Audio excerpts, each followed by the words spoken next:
Saudara-saudara yang saya muliakan, Alhamdulillahirabbil alamin. Pada kesempatan hari ini saya dihadiahi sebuah berkah oleh Allah, yaitu sakit. Sebenarnya saya sudah seminggu sakit, dan hari ini titik yang paling parah. Dan jujur 3 video kemarin itu saya buat dalam keadaan saya sedang menuju sakit. Dan video terakhir kemarin itu saya sebetulnya sudah dalam kondisi sakit. Dan pada saat ini mumpung saya juga belum sembuh, masih sakit, saya akan menyuguhkan bagaimana sih zikir ketika kita sakit. Dan alhamdulillah, zikir itulah yang membuat saya tetap tenang, saya tetap ridho, dan saya tetap bisa mengendalikan hati, nafsu, menata pikiran, dan menenangkan jiwa saya dalam keadaan sakit ini.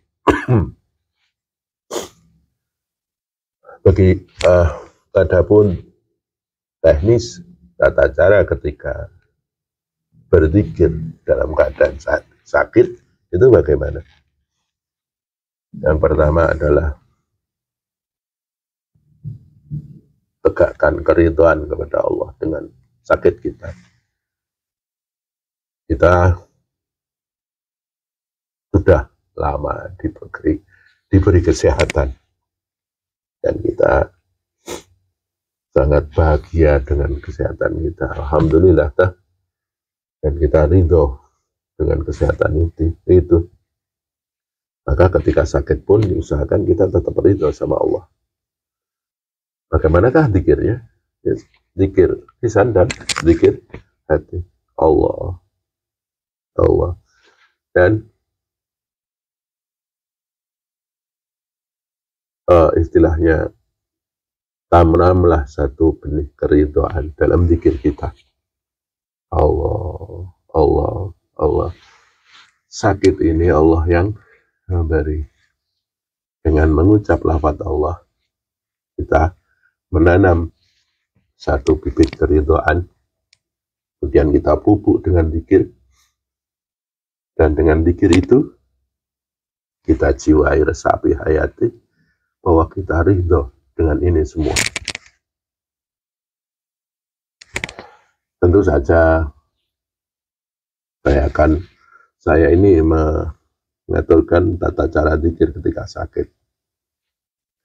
Di lain sisi, ya sakit ini memang harus diobati ya secara hukum kesehatan, entah dengan beli obat ke dokter atau mungkin ramuan-ramuan tradisional. Adapun tata zikir atau tata cara zikir dalam sakit itu adalah, yang pertama, menegakkan keridhaan. Yang kedua, menegakkan tauhid, sadar bahwa kita ini milik Allah dan akan kembali kepada Allah, dan apapun yang terjadi pada diri kita itu terserah Allah. Semakin kita protes, semakin kita resah, galau, bukan akan menambah baik keadaan sakit itu. Tetap tegakkan ketenangan, tegakkan tauhid, tegakkan ridha, tegakkan zikir. Nah, kita sakit dalam keadaan tidak kufur, sakit dalam keadaan iman. Setelah kita menegakkan keridhaan, menegakkan tauhid atas Allah, tetaplah puja-puji. Subhanallah. Allah tetap maha suci walaupun kita diberi sakit. Subhanallah, subhanallah, subhanallah. Kita harus tetap mengakui bahwa Allah itu apapun yang diberikan kepada kita, Allah maha suci. Dan yang kedua, subhanallah, subhanallah, subhanallah.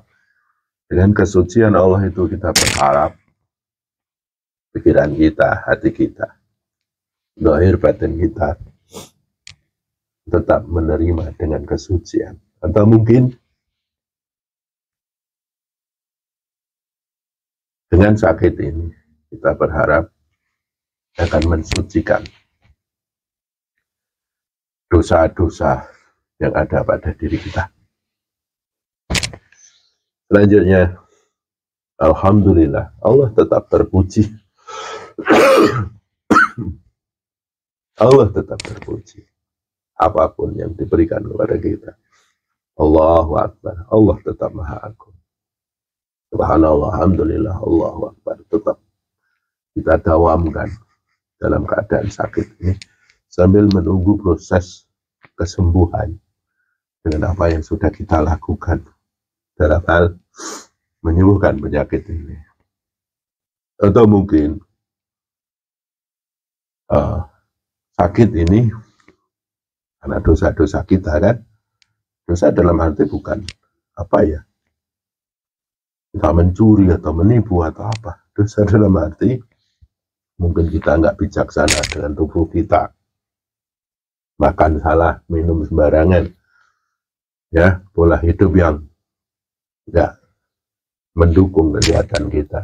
Cobalah, ya, baca ya Ghafar, ya Ghafar, ya Allah yang maha mengampuni. Seperti itu, saudaraku. Dengan zikir ini, alhamdulillah, sesakit apapun kita tetap bisa tenang, bisa selalu sadar Allah. Dan satu, sakit itu bagian dari pintu kematian. Jangan sampai kematian kita nanti dalam keadaan tidak tenang, dalam keadaan tidak bertauhid, dalam keadaan tidak berzikir.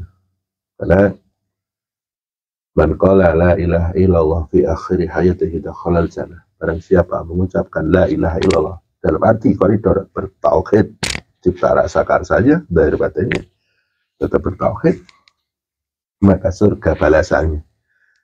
Ya, tuh, kita akan tetap menjaga segala kemungkinan. Alhamdulillah, saudaraku, saya tetap bahagia dengan semua ini.